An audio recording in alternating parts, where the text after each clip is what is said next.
नागपूरवरून 50 किलोमीटर अंतरावर असलेल्या भगवानपूर गावात लग्न जुळल्यानंतर लॉकडाऊनमुळे मुहूर्त 2 महिने लांबणीवर गेला। या काळात नवरा मुलगा व मुलीचे मोबाईलवर रोज मनमोकळेपणे संभाषणे व्हायची।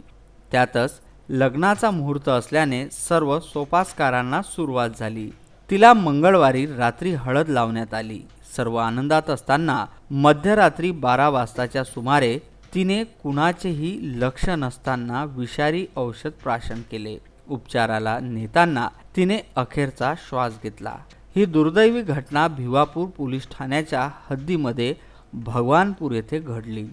शेवटी ज्या हिरव्या मांडवातून तिची वरात निघणे अपेक्षित होती त्याच हिरव्या मांडवातून तिची अंत्ययात्रा निघाली। या घटनेमुळे दोन्ही कुटुंबांना जबर मानसिक धक्का बसला। या प्रकरणी भिवापूर पोलिसांनी अकस्मात मृत्यूची नोंद करून प्रकरण तपासात घेतले आहे। जितेंद्र उके, विदर्भ न्यूज, नागपूर।